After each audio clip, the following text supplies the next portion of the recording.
Bonjour et bienvenue dans cette toute nouvelle vidéo dédiée au terminal en spécialité mathématiques. L'objet de la vidéo va être très simple, ça va être tout simplement de montrer les limites de l'inégalité de Biamait-Chekhov. Donc je vais se mettre la vidéo en pause, essayer de l'annoncer très rapidement et ensuite on va tout simplement corriger. Sur ce donc, correction. Donc j'espère que vous avez bien lu ici, on va aller très vite. Donc ici on dit qu'on a 20% des habitants d'un pays qui sont atteints par un virus C. 1000 personnes rentrent dans une salle de spectacle. La population du pays est suffisamment importante pour assimiler l'entrée de chaque personne à un tirage aléatoire avec remise, soit S. La variable aléatoire comptant le nombre de personnes malades, obtenues sur les 1000 personnes. Montre à l'aide de l'inégalité de Biamait-Chekhov que probabilité que S soit compris strictement entre 74 et 226 soit supérieur ou bien égal à 0,76. Ensuite, calculer directement cette probabilité via la calculatrice et vérifier le résultat précédent.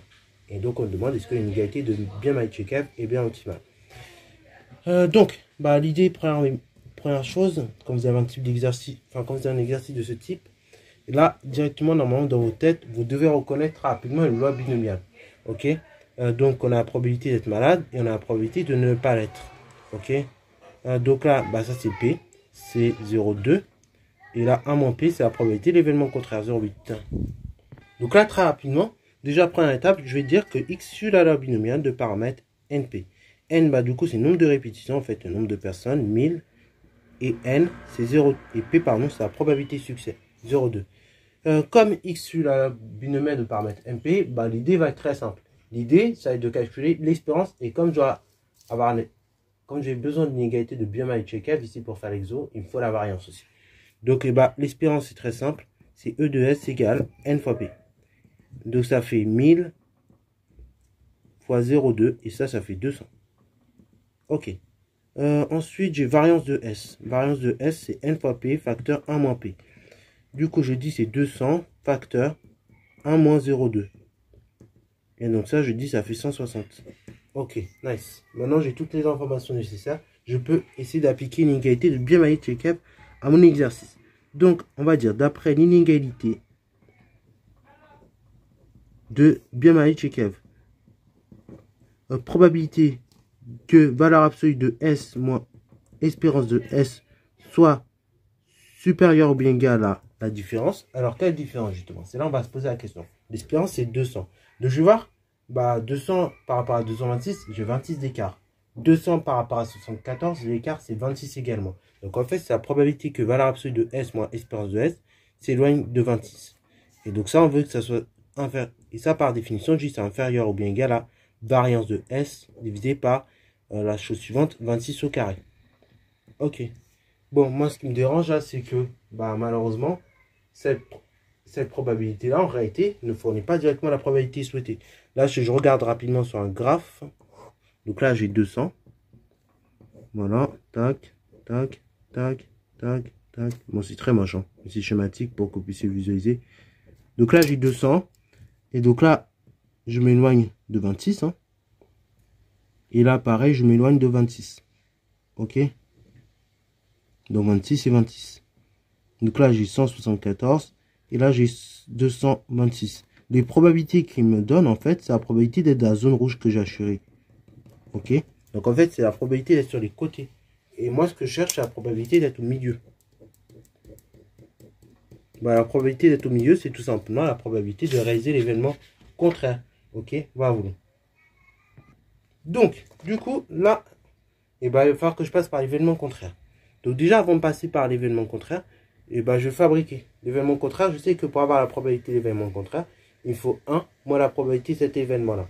Donc, je ne vais pas m'embêter. Déjà, je vais faire 1 moins probabilité de cet événement-là. Donc, moins probabilité que valeur absolue de S moins l'espérance de S soit supérieure ou égale à 26. Et donc ça, c'est comme là, je mets un moins devant. Je multiplie par moins 1 déjà et après j'ajoutais 1. Là, ici, ça va changer l'ordre de l'inégalité. Donc, ça fera 1 moins variance de S divisé par 26 au carré. Ça, ce que je vais me faire ici, je vais tout simplement définir la probabilité de l'événement contraire. Donc, c'est probabilité que grand S, que valeur absolue de S moins E de S soit strictement inférieure à 26. Et donc, ça, je dis que ça fait 1 moins variance de S. Variance de S, ça fait 160 divisé par 26 au carré. Donc là, du coup, ça me permet d'obtenir une minoration de la probabilité voulue. Parce que ça, en fait, probabilité d'être inférieur ou bien égal à 26, donc de valeur absolue de S moins espérance de S, c'est probabilité que S soit compris entre la chose suivante, entre 174 et 226. Ok, l'espérance de S, c'est 200. Et après, bah, je veux que la variable s'éloigne plus ou moins de 26 par rapport à 200. Donc en fait, la probabilité que S soit compris entre 74 et 226. Et ça, normalement, si vous faites bien les calculs, vous obtenez 0,76.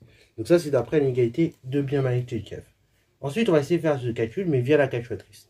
Bon, via la calculatrice, comment je faisais pour faire ce calcul à l'ancienne? Bah là, il n'y a pas de honte. Hein. Grand homme par honte, comme diraient les Antillais. Donc là, vous faites une droite. Vous avez 200. Bon, il ne va pas trop vous servir. Vous avez 226, ça va plus nous servir. Et vous avez 174.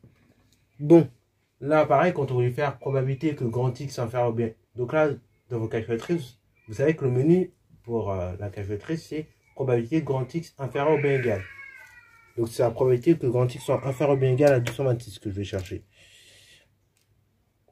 Bon, déjà, être strictement inférieur à 226, bon, ça veut dire que comme ma variable est à valeur entière, je vais être inférieur ou bien égal à 225. Donc là, je vais prendre tout ça. Sauf que le problème, bah, si je suis inférieur ou bien égal à 226 strict, donc en fait inférieur ou bien égal à 225 de manière logique. Voilà, en fait, en réalité, je commencerai même à 225. Comme je suis à valeur entière. Donc je prendrai cette partie-là. Voilà. Et bien là, j'ai pris trop. J'ai pris cet intervalle en trop. Donc là, je vais retirer tous les éléments qui sont plus petits ou égaux à 174. Comme ça, là, j'aurai bien tous les éléments qui sont strictement plus grands que 174 et qui sont strictement plus petits que 226. Ok. Donc, là, pareil, via la calculatrice, vous trouvez que probabilité que, donc ça, que grand S soit compris entre 74 et 226, c'est aussi égal à quoi? C'est donc égal à probabilité que grand X soit inférieur ou bien égal à inférieur strict à 226. Moins probabilité que grand X soit inférieur strict à la chose suivante, à 174. Alors, inférieur ou même égal à 174 d'ailleurs. Parce que 174, on va le virer. Donc ça fait probabilité que grand X inférieur ou bien égal à 225, car grand X est à valeur entière.